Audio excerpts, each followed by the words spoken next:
Baik pemirsa di rumah, itu tadi segmen pertama kita sudah berbicara tentang budi pekerti, kearifan lokal, kemudian pendidikan karakter, dan pengembangan dan penguasaan teknologi bersama tamu saya Dr. Herawati yang begitu cantas dalam menyampaikan pemikiran-pemikirannya. Baik Bu Hera, kita lanjut ya, ini di segmen yang kedua. Ini sesuai dengan bidang Anda kan dosen kewirausahaan ya. Nggih. Ya. Ini masih kaitannya dengan yang tadi di segmen 1. Sesuai tema kita kan kali ini kan bagaimana membangun karakter bangsa.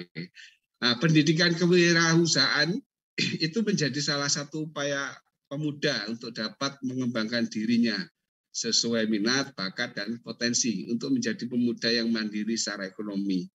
Kesadaran bela negara melalui kewirausahaan dengan mengutamakan nilai-nilai budaya lokal tersebut dapat dilakukan dengan menerapkan konsep dynamic governance, thinking ahead, thinking again, dan thinking across. Ini saya ngutip jurnal Anda loh. Kemudian yang oleh Ki Hajar Dewantara direpresentasi dalam berkarya berproduktif melalui cara tadi saya sebutkan niteni, niroke, dan nambahi. Keberhasilan pendidikan kewirausahaan sebagai bagian dari bela negara merupakan perwujudan dari sila kelima Pancasila, yakni keadilan sosial bagi seluruh rakyat Indonesia. Jadi ini pemirsa, ini saya kutip dari jurnal Dr. Herawati ya. Bagaimana Bu pengertian yang Anda maksud di pendidikan kewirausahaan sebagai bagian dari bela negara? Tadi mungkin sudah disinggung sedikit nih. Mas Gatot, tadi sebenarnya sudah kita singgung dan kita sudah bahas. Jadi memang saya sangat concern terhadap pengembangan pemuda, khususnya pemuda di daerah atau pemuda di desa. Kenapa? Karena memang pembangunan itu seyogianya menurut saya sih bermula dari desa. Karena itu masih original, tempatnya juga masih sangat memungkinkan lah ya kan. Kita kalau yang di daerah pesisir berarti kan dia bisa menangkap ikan, atau mungkin juga nanti kemudian ikan itu dibuat pengalengan dan lain sebagainya. Kalau dia di tempatnya pegunungan berarti kan nanti hasilnya buah-buahan dan lain sebagainya. Kalau dia tempatnya di persawahan itu kan ada juga, tinggal bagaimana kemudian tadi Mas kaitannya dengan teknologi ya. Teknologi kan mau nggak mau kita menjadi sebuah keniscayaan itu harus membantu kita di dalam kehidupan kita. Jadi tadi teknologi itu tidak hanya sekedar kita konsumsi, tapi bagaimana teknologi tadi bisa berdaya guna untuk tadi masyarakat atau pemuda di desa-desa tadi atau di daerah-daerah tadi mampu mengembangkan potensi yang ada. Ya. Pemuda di desa yang dia sekolah, kemudian dia paham teknologi, ya. Kemudian dia mampu melakukan inovasi, kemudian dia bersentuhan dengan kewirausahaan dalam konteks mindset-nya tadi membangun daerahnya, yang kemudian dari mindset kewirausahaannya tadi dia mampu kreatif, dia mampu inovatif, menciptakan produk-produk di daerahnya, atau yang di pesisir ya berarti tadi yang ikan-ikan dan segala macam, garam, ikan dan segala macam, kemudian yang di pegunungan, yang di persawahan. Nah, itu tentu akan menjadi satu hal yang luar biasa. Jadi budaya itu juga akan terbentuk dari pilar inovasi tadi. Apa ya, teknologi, talenta budaya sendiri yang ada di sana, dan toleransi masyarakat sekitar. Ya, masyarakat sekitar juga harus menerima ketika para putra-putrinya itu bahkan nggak usah setelah sekolah, pada saat sekolah dia sudah mulai kreatif dengan mindset entrepreneurnya tadi, dikasih keleluasaan gitu. Kalau di daerah saya di Jogja sudah seperti itu. Misalnya ya pemuda-pemuda itu dia sepulang sekolah dia membatik, yang kebetulan daerahnya dekat Malioboro gitu ya. Karena kan memang dan daerahnya memang mayoritas membatik di sana. Ada juga daerah yang mayoritas itu dia memelihara burung misalnya seperti itu. Seperti itu. Nah, ini adalah kalau ini ditumbuhkan itu akan menjadi bela negara. Kenapa? Karena dia tidak menganggur. Bayangkan saja Mas Gatot, tahun 2030 nanti bonus demografi itu puncaknya. Dari 2.270,2 juta penduduk Indonesia, 191,8 itu usia produktif. Dari usia produktif itu, 69-nya atau 79-nya itu adalah milenial. Artinya 25%-nya atau 26%-nya itu adalah milenial. Kalau di tahun 2030 ini mereka tidak memiliki mindset entrepreneur yang tadi kreatif, inovatif, tangguh, melihat peluang daerahnya, melihat peluang dirinya, itu dia kembangkan, apa yang akan terjadi? Itu jadi persoalan gitu. Itu jadi persoalan. Jadi makanya ketika mereka sudah mempunyai mindset entrepreneur, dia mampu mengkreasikan daerahnya, ya, bukan lagi hanya bersumber kepada SDA yang dia kembangkan, tetapi karena sudah bersentuhan dengan teknologi, berarti kan ada kemampuan SDM dia untuk membuat sesuatu dibantu dengan teknologi tadi menjadi produk yang dibutuhkan oleh produk atau jasa yang dibutuhkan oleh masyarakat sekitar. Itu kan artinya pengangguran tidak ada gitu. Generasi milenial yang 20 atau yang 25% tadi, dia kan mampu menghidupi dirinya sendiri, minimalnya seperti itu. Saya waktu itu di Bantul itu melihat setiap rumah-rumah itu dia punya anak muda ini, ya, dia punya 3 atau 4 temannya yang bekerja di situ, membatik kain yang untuk lukisan dinding, kemudian membatik kayu gitu ya. Setiap rumah itu seperti itu. Nah, kebetulan karena di situ memang sudah terbangun kota wisata, desa wisata, jadi itu bisa tumbuh. Tapi bayangkan kalau seluruh Indonesia seperti itu, kan luar biasa sekali. Jadi membuka lapangan kerja juga ya, buat membuat lapangan kerja sendiri, dan pemerintah nggak mungkin membuat lapangan kerja untuk begitu banyak generasi muda yang jumlahnya memang nanti lebih besar dari orang yang jumlah orang yang produktif kan lebih besar dari orang yang tidak produktif pada saat nanti. Sehingga dengan demikian tidak akan terjadi bencana demografi, kurang lebih sih seperti itulah gitu. Ini menggunakan konsep ini sebenarnya teorinya Bonseong, ya, ada salah satu bukunya dia tentang dynamic government itu, dia bicara tentang thinking ahead, thinking again, dan thinking across. Ini saya sangat gunakan sekali. Kenapa? Karena dia berkaitan dengan budaya. Ya, ini ada satu kondisi dinamis yang jadi nanti kita bisa ikuti cara berpikirnya. Jadi generasi muda itu bagaimana kita ajarkan supaya dia mampu berpikir ke depan. Ke depan itu yang pasti bahwa tahun 2030 itu terjadi bencana demografi. Kalau generasi muda ini tidak kreatif, tidak inovatif, tidak solutif, dan produktif, dan mandiri, yang terjadi adalah bencana demografi. Kalau terjadi bencana demografi, bagaimana dengan Indonesia 2045, Indonesia emas? Apakah akan tercapai? Ini kita ajak generasi muda berpikir seperti ini, gitu. Nah, dengan seperti itu, dia pasti akan melakukan sesuatu. Karena sekali lagi, setiap orang yang dilahirkan Allah di dunia ini pasti dia punya keunikan, dia punya manfaat bagi orang lain, dan dia punya kelebihan. Tinggal bagaimana itu mampu digali. Nah, yang kedua, bagaimana kemudian dia thinking again, itu bagaimana mengkaji ulang. Jadi melihat situasi yang ada, merekonstruksi kembali. Oh, ternyata misalnya saya tuh cukup terheran-heran waktu tahun 2015 ya, waktu saya pulang ke Jogja gitu ya, lihat ada wedang misalnya kayak gitu. Ini apa ya, wedang ini kok kayaknya sampah gitu ya. Ternyata begitu itu dikemas bagus, kemudian kita minumnya di hamparan pohon pinus gitu ya. Jadinya minuman itu nikmat sekali, dan akhirnya saya pulang pun membawa. Itu artinya Pak, mengkaji ulang bahwa ternyata kalau daun-daunan, batang pohon yang diserut, dikemas dengan bagus, ternyata itu juga punya nilai gitu. Dan ternyata memang minumannya sendiri juga punya khasiat untuk menyehatkan, dan saya dengar itu sudah ekspor lah seperti itu. Artinya pemuda diajak berpikir ke sana, karena globalisasi kan mau tidak mau seperti itu, dan ini tidak menjadi sulit lagi, karena dengan teknologi informasi kita bisa membranding itu dengan misalnya melemparnya ke media sosial kan, bahkan kemasan-kemasannya kan orang lain juga pasti akan senang. Thinking ahead, thinking again. Nah, thinking across-nya gimana? Nah, thinking across, kita jangan malu belajar sama orang lain. Itu tadi yang Ki Hajar Dewantoro menyampaikan, niteni niroke nambahi. Jadi kita memperhatikan apa yang orang buat, negara mana yang buat apa gitu. Kita memperhatikan. Kemudian kita menirukan, kita tambah sentuhan-sentuhan sesuai yang kita punya. Nambahi ya. Kemudian kita tambahkan. Nah, itu akan menjadi sesuatu yang luar biasa. Generasi muda harus seperti itu. Karena kebaruan itu tidak harus benar-benar baru rigid dari yang kita punya. Kebaruan itu boleh dari yang sudah ada kita tambahkan. Nah, ini konsep Ki Hajar Dewantara juga seperti itu. Niteni niroke nambahi. Sehingga produktivitas itu bisa terjadi seperti itu. Itu ya bela negaranya ya. Iya.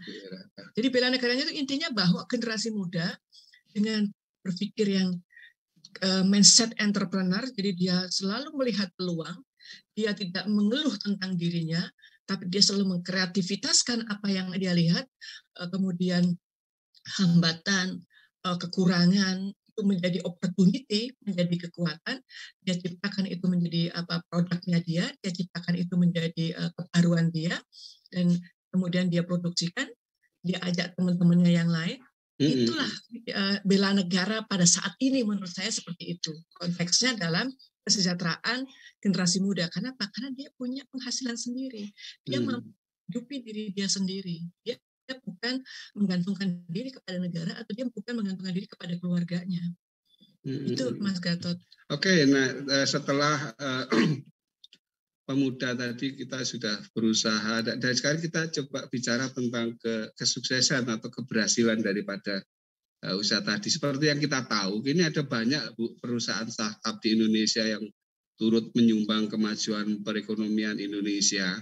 Tidak sedikit startup ini dibangun dan dipimpin oleh pengusaha muda yang memulai bisnis dari nol. Bahkan beberapa pengusaha startup berhasil membuat perusahaannya menyabet gelar unicorn Indonesia ya. Bu Hera, apa kata kuncinya? Maksudnya apa kuncinya serta faktor-faktor apa saja yang membuat para pengusaha muda ini mencapai kesuksesan?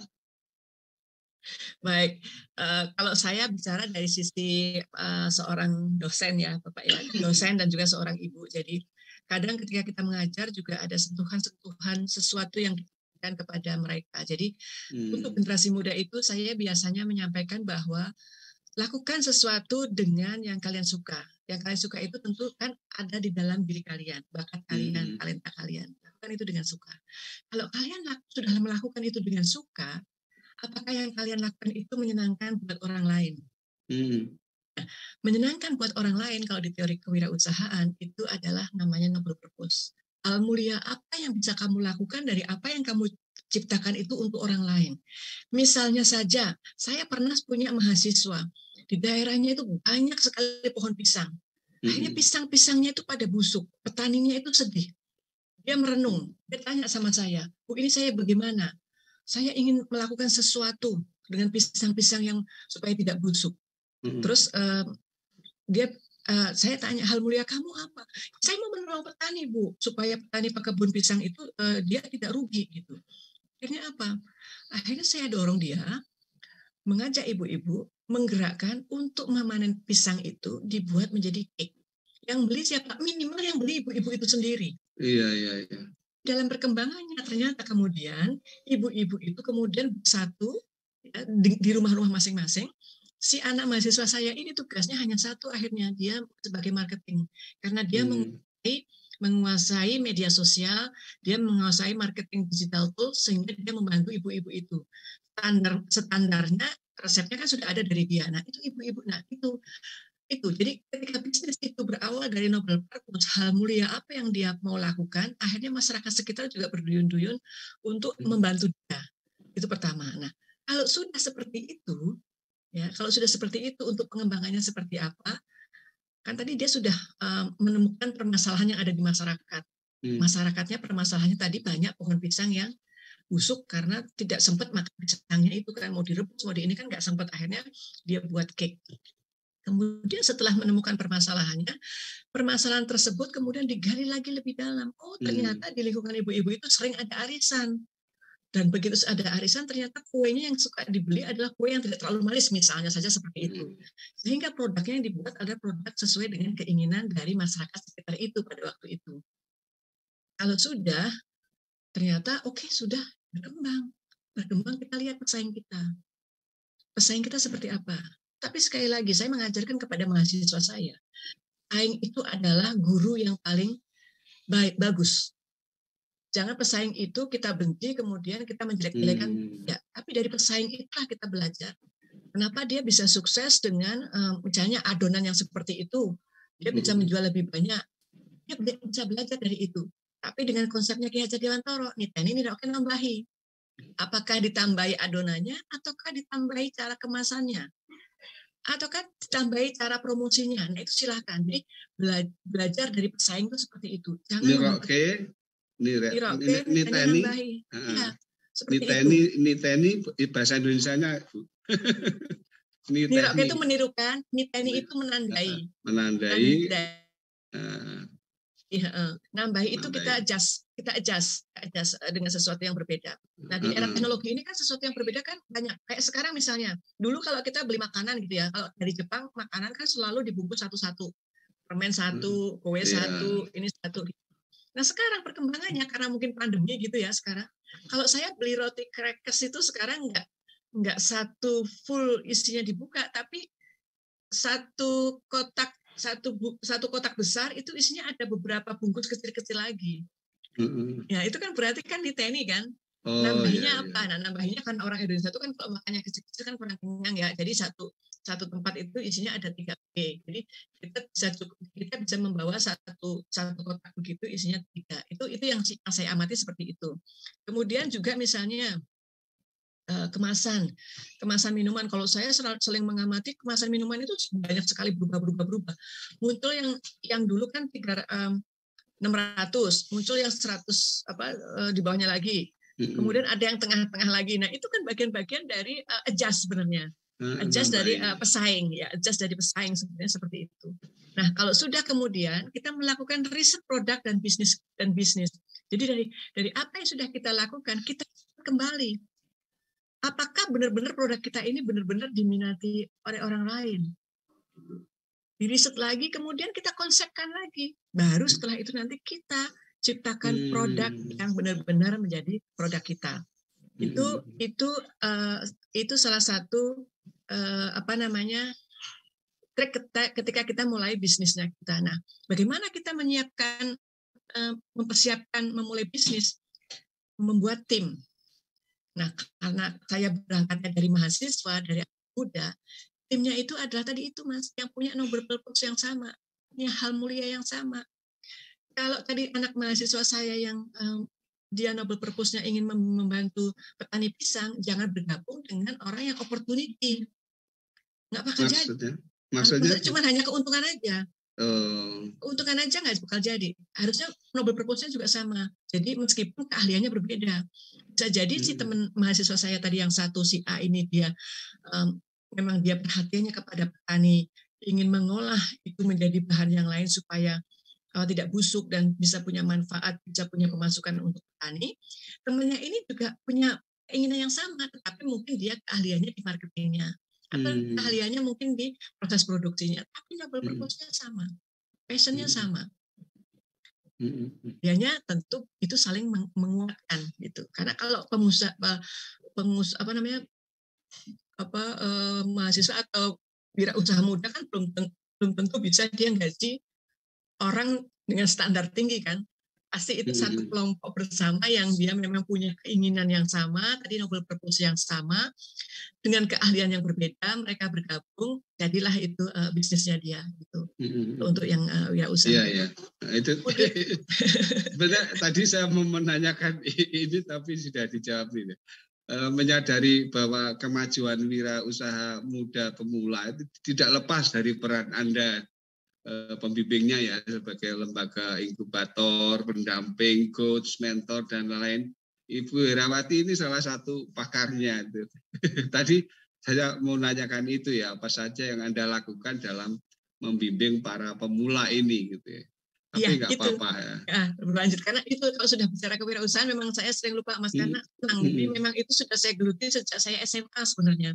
Di SMA saya itu sudah karena kebetulan ibu saya itu buka warung. Jadi ketika SMA itu saya sekolah nggak hanya sekolah, tapi saya sekolah itu pulangnya sambil membawa belanjaan karena nanti untuk keperluan warungnya ibu saya.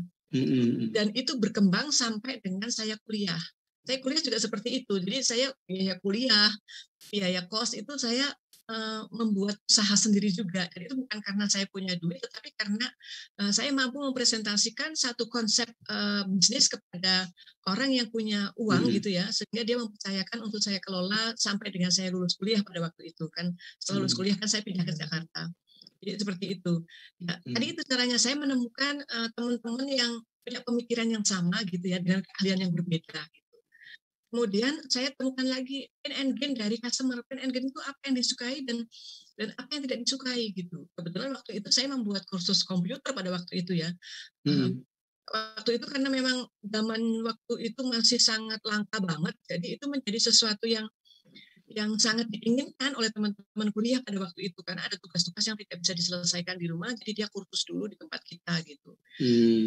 Seperti itulah kayak gitu. Nah, dan memang ini Mas Gatot yang harus kita sadarkan kepada anak-anak muda ini biasanya loh ini ya. Biasanya dan saya juga mengalami pada waktu itu jatuh bangun itu mengalami karena ini Mas. Jadi kita berpikir besar, maunya besar.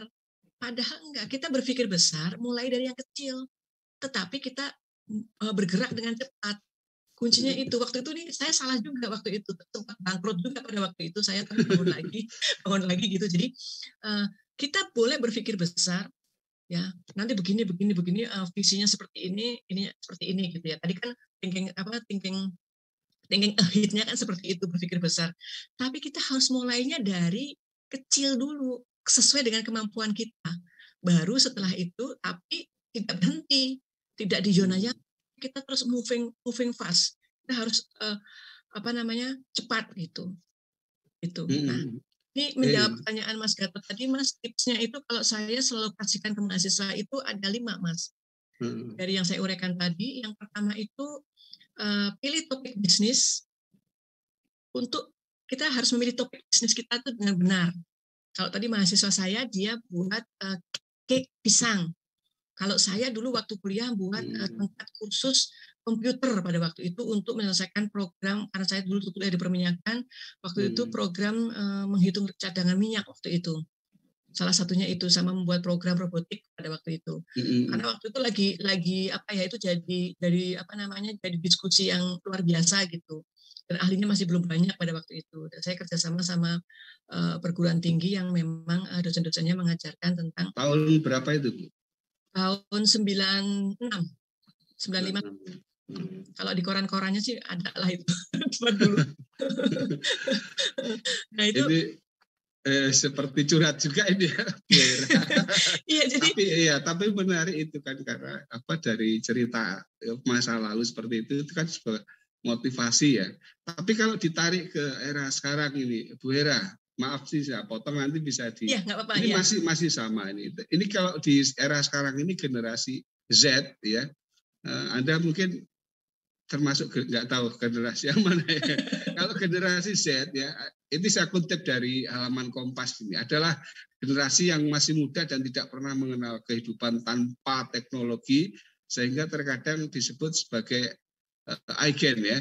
Generasi Z ini sebagai generasi yang ambisius, mahir tentang hal digital, percaya diri, mempertanyakan otoritas, banyak menggunakan bahasa gaul, lebih sering menghabiskan waktu sendiri dan rasa ingin tahu yang sangat tinggi. Generasi Z juga rentan terkena depresi, juga anxiety ya. Ini bagaimana Bu Hera bisa, ini kalau di era sekarang ya? Memang mendalami generasi yang sekarang itu kita harus cukup hati-hati. Jadi saya kadang saya ada satu channel namanya channel Halo Ibu Unkris. Memang saya Ibu Unkris, Hello Ibu Unkris ya. Iya, Halo Ibu Unkris. Ya. Jadi sebentar pemirsa, teman-teman nonton itu YouTube-nya Bu Hera itu. Ibu Unkris ya. Channel Halo Ibu Unkris ya.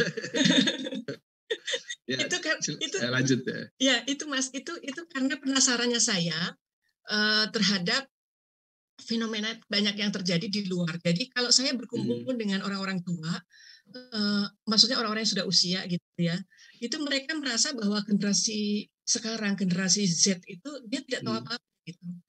Tapi saya melihat bahwa generasi Z itu seperti yang disampaikan Mas Gatot tadi, jadi bahwa dia sebenarnya sangat paham sekali dengan kondisi situasi yang ada saat ini. Hanya memang dia tidak terlalu expose karena tidak ada kesempatan untuk itu karena sudah terlalu di judgment kamu tuh nggak ngerti gitu. Nah, karena saya penasaran, makanya saya membuat channel Halo Ibu Inggris itu dan saya datangkan para mahasiswa yang di usia generasi Z tadi. Dan ternyata itu di luar dugaan saya, Mas. Ternyata mereka sangat paham sekali loh tentang kebangsaan. Mereka sangat paham sekali tentang bagaimana dengan hidupnya dia gitu. Tetapi dengan caranya dia gitu. Dengan cara dia. Misalnya kayak sekarang, kemarin saya kaget-kaget juga. Kerjaan saya main game, Bu. Saya gamers gitu. Kamu dapat duit? Dapat, Bu. Padahal sementara kalau saya sebagai orang tua lihat anak saya pegang handphone, kan saya ngomel-ngomel terus. Kerjaan main gini-gini. Rupanya itu produktivitas mereka itu sekarang seperti itu gitu. Itu yang pertama. Terus yang kedua, kemarin juga begitu. Dia di laptop aja. Saya pikir ngapain? Ternyata dia berliterasi. Dia membuat novel. Dan novelnya itu menang. Jadi ternyata memang ada mungkin ada satu peradaban yang memang menurut saya sudah berubah, Mas. Jadi budaya itu nyata-nyata memang dinamis. Budaya itu nyata-nyata memang dinamis, khususnya ketika disentuh oleh teknologi. Peradaban terus berkembang pada saat ini. Jadi jangan pernah kita menyangka atau menduga bahwa generasi Z itu dia nggak care, nggak peduli, enggak. Mereka sangat care dan peduli, tapi dengan caranya. Nah, persoalannya kita di generasi yang sudah ya kita lah ya, itu dengan mereka itu bagaimana kita menyambung komunikasi itu. Nah, saya mencoba mengemasnya itu dengan membuat semacam riset itu dengan anak-anak saya sendiri itu, Mas, 3 orang saya jadikan tim kreatif untuk channel saya tersebut.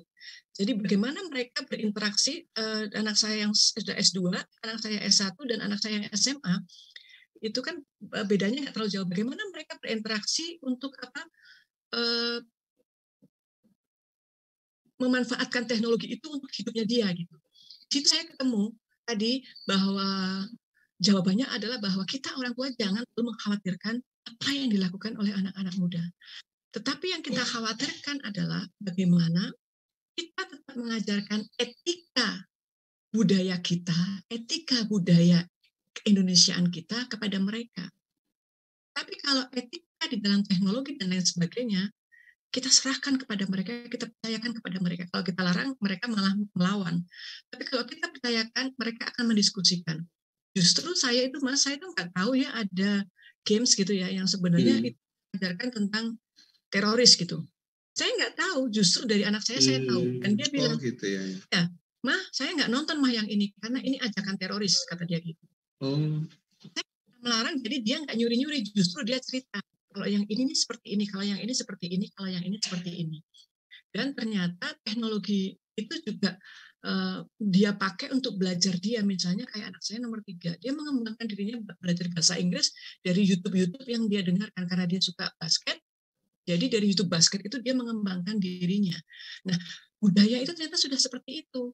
Itu sangat dinamis sekali. Nah, makanya tadi saya di praksis pendidikan tadi saya matur Mas Gatot, bahasa Indonesia itu harusnya menjadi bahasa persatuan, dan itu pemahamannya harus kuat gitu. Itu Mas, supaya kita tidak terlalu diintervensi oleh budaya dari luar. Sebenarnya sekarang kita ini sedang diintervensi oleh budaya dari luar cukup luar biasa. Mohon maaf ya, drakor misalnya.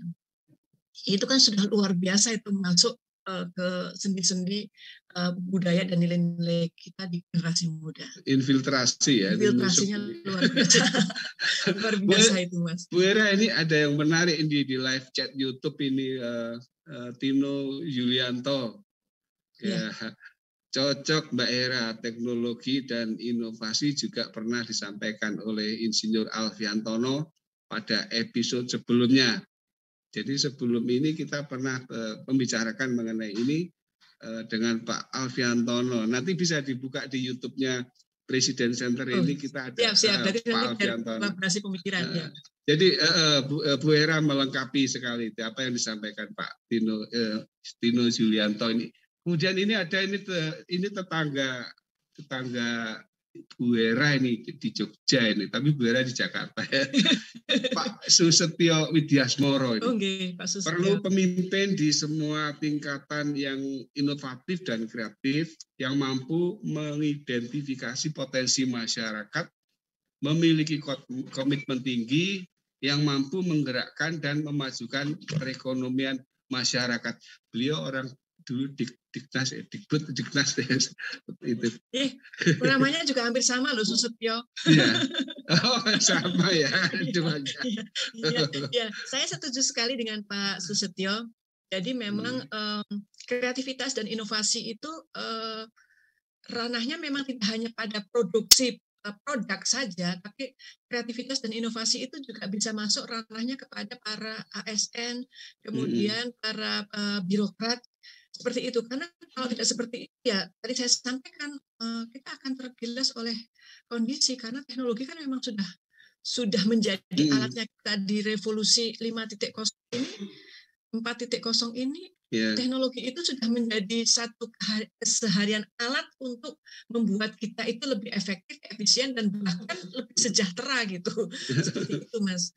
Ini saya baca ini ada Ibu Galuh 88 tadi belum nyampe ke sini saya ya. Tapi sudah dijawab sih sama Bu Hera. Tantangannya adalah SDM-nya, Ibu. Baik SDM untuk develop daerah tersebut maupun SDM untuk mau membangun karir di daerah. Karena kompleksitas yang ada ini Galuh ini, namanya Galuh di chat YouTube ini. Tadi sudah diulas ya Bu ya? Ya sudah, jadi memang tadi itu menjadi satu PR kita. Jadi PR kita yang luar biasa itu yaitu di membangun mindset kita. Kemudian dari mindset itu kemudian bagaimana kalau Ki Hajar Dewantoro kan kalau Ki Hajar Dewantoro itu kalau boleh saya mengutip ya, bahwa pendidikan itu menjadikan kita itu tadi itu bisa ngerasa, terus kita bisa melakukan sehingga sehingga itu bisa benar-benar menjadi mindset dan benar-benar menjadi keseharian kita gitu. Itu aja sih sebenarnya. Dan itu tidak menjadi tugas pemerintah saja, tapi kita orang-orang tua, kemudian kita lingkungan masyarakat. Makanya tadi kalau saya sampaikan ada teknologi, ada talenta budaya, ada toleransi. Toleransi kan tadi saya sampaikan itu masyarakat yang memang dia bergerak gitu ya, sehingga SDM itu nanti dengan sendirinya juga akan terbangun kalau lingkungan itu juga membangunnya gitu. Baik Bu Hera, tadi sudah di segmen kedua sudah cukup panjang dan lengkap ini.